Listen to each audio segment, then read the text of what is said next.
현재 우크라 사태로 인해 전 세계 국가들은 국방력에 대해 점검하고 있고 각 나라의 국민들도 국방에 대한 관심이 쏟아지고 있습니다. 디지털이 압도적으로 발달한 21세기의 실시간으로 교전 장면이 송출되는 것을 지켜본 세계인들은 큰 충격을 받았고 희 민간인까지 억울하게 희생되는 모습은 전 세계를 분노와 슬픔으로 일렁이게 하기에 충분했죠. 이례적으로 독일이 재무장을 선포했을 만큼 이번 우크라 사태는 역사에 기록될 만한 대사건이고 국방을 단단하게 해놓지 않으면 언제라도 비극을 맞이할 수 있다는 교훈을 주었습니다. 이렇듯 전 세계인들의 국방에 대한 관심이 폭증하고 있는 상황에서 해외 군사 포럼에서뿐만 아니라 레딧 같은 대형 커뮤니티에서는 국방에 대한 이야기가 불타오르고 있는 중인데요. 러시아에 맞서기 위해서 우리의 군사력은 얼마나 더 강해져야 할까? 우리나라는 왜 이렇게 군사력 순위가 낮은 것일까? 더 올라가야 한다. 러시아가 모든 전력을 퍼붓는다면 나토가 막을 수 있을까? 군사력에 대한 깊은 토론이 이루어지고 있고 각자의 의견을 표출하고 있습니다. 그런데 군사력에 대한 세계인들의 관심이 높아져 있는 상황에서 뜬금없이 대한민국의 군사력이 뜨거운 감자로 떠올랐는데요.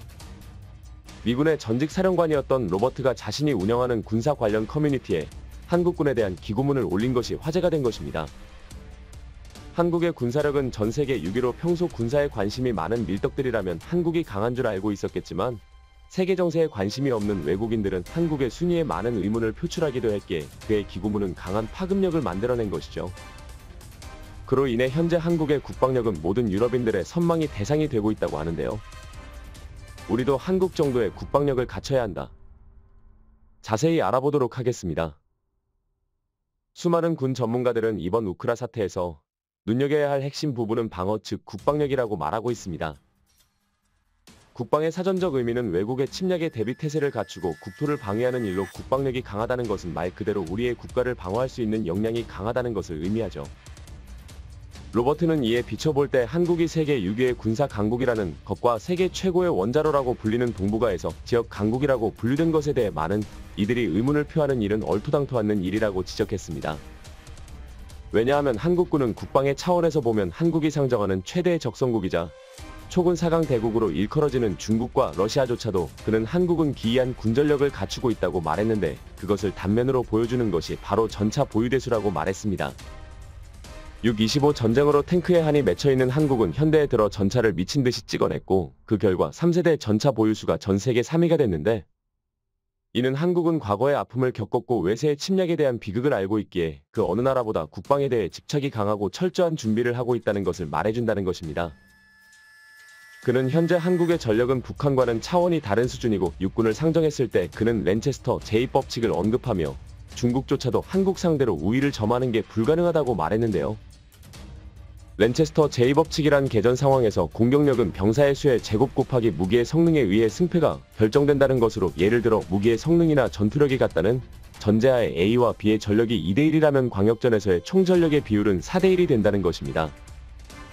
그러니까 중국이 양적 전력 우위를 바탕으로 한 렌체스터 제2법칙 형태로 한국군을 제압하려 해도 한국군의 안보관, 병력의 자질적 문제나 무기의 질, 훈련도와 조직력을 감안하면 절대 중국의 열세가 아니라는 점이죠. 한국은 과거에 이 법칙에 의거하여 52년 중순까지 중국군에게 밀린 적이 있었지만 그 이후부터는 전혀 다른 형태가 되었고 현재는 되려 한국군이 역으로 중국군을 상대로 렌체스터 제2법칙을 적용할 수 있다고 그는 말했습니다. 질적인 문제에서도 한국이 오히려 더 우세한 입장이라고 밝혔는데 실제로 한국처럼 최신형 장비로 무장한 나라들은 전 세계에서 손가락 안에 꼽힐 정도이죠. 게다가 한국군의 또 다른 부분을 주목해야 한다고 말했는데요. 바로 한국은 과거에는 국가 방어에 초점을 두었지만 현대에 들어 공세적인 작전 개념을 구상함에 따라 그에 걸맞은 전력 증강을 이뤄내고 있다는 것입니다. 동아시아에서 중국이라는 강대국을 상대로 전쟁 억제력을 포함한 유일무이하게 지상군으로 강력한 타격과 동시에 공세 종말점을 강요할 수 있는 나라가 한국이라고 말했죠. 즉 렌체스터 제2법칙의 한계상 비대칭 전력 활용이 있는데 중국 상대로 아시아 전체에서도 인도와 더불어 유일하게 중국에 타격을 줄 수 있는 국가라는 것입니다. 대한민국은 전술 교리를 바꾼 이후 공군력과 해군력도 급격하게 강해지고 있고 특히나 국군이 보유한 현무삼시의 사정거리와 미사일 보유량을 감안했을 때 중국이 한반도에서 조금이라도 어설픈 모습을 보이다가는 유사시 베이징시가 날아갈 수도 있죠. 이를 본 외국인들은 다양한 반응을 보였는데요. 기본 군사 역량을 다시 보게 됐다. 한국이 그렇게나 강한 줄 몰랐다. 우리도 한국 정도의 국방력을 갖춰야 안심할 수 있을 것이다. 장성이었던 삼촌에게 물어보니 러시아군이 한국에 갔다면 편의점을 털지도 못하고 10분 안에 저 세상 갈 거라고 했다. 이번 러시아군을 보니 장병 교육이 철저하게 되어 있는 한국은 생각보다 더 강할 것 같다 등의 반응을 보였습니다. 그렇다면 더 자세한 반응 알아보겠습니다. 지난번 밀리터리 프레스에서 우크라이나가 한국군의 육군 전력을 갖고 있었다면 러시아가 쳐들어올 수 없다는 글을 봤었는데 그 말이 사실이었구나. 나는 그 글을 한국인이 쓴 줄 알았는데 정말로 한국이 강한 거였다니 놀라워. 현재 한국의 K9 자주포의 수요가 미친듯이 올라가 있는 것만 봐도 한국의 군사력이 어느 정도인지 알 수 있지. 나는 한국의 군사력을 깎아내리는 사람들은 멍청하다고 생각해? 조금만 국제 정세에 관심을 가지면 한국이 얼마나 강한지 알 수 있잖아. 한국기를 파병하는 것은 정말 가능성이 없는 걸까? 우크라이나는 러시아의 공세가 강력해짐에 따라 지금 고통을 호소하고 있어. 우리는 반드시 우크라이나를 구해야 하는데 나토는 러시아를 두려워하고 있잖아. 강한 군사력을 가진 국가들이 본보기를 보여줘야 할 때야. 한국이 참전할 이유도 명분도 없고 내가 알기로는 한국 정부는 이미 선을 그어놓은 걸로 알고 있어. 지금 우크라이나 사태는 러시아가 우크라이나의 나토 가입을 막아 서방의 유럽 내 영향력 확대를 저지하려는 목적으로 벌어진 일이기에 파병을 지지할 이유는 없는 셈이지. 정말 한국의 방어력이 중국과 러시아가 뚫지 못할 수준이라고?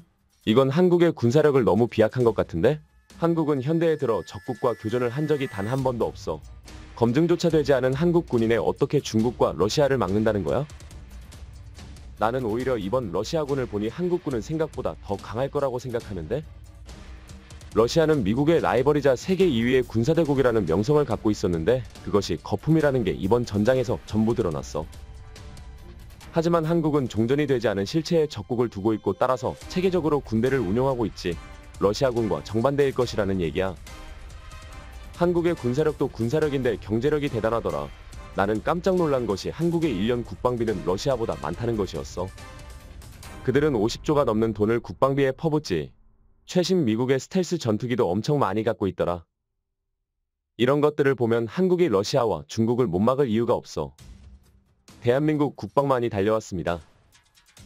하지만 아직까지도 자국의 이익에 눈멀어 다른 나라를 침탈하는 국가가 주변에 활개치고 있으며 우리는 더욱더 단단해지지 않으면 안 될 것입니다. 시청해주셔서 감사합니다. 영상이 도움이 되셨다면 구독과 좋아요. 항상 함께해주시는 구독자 여러분 감사드립니다. 부탁드리며 다음에 더 유익한 영상으로 찾아뵙도록 하겠습니다.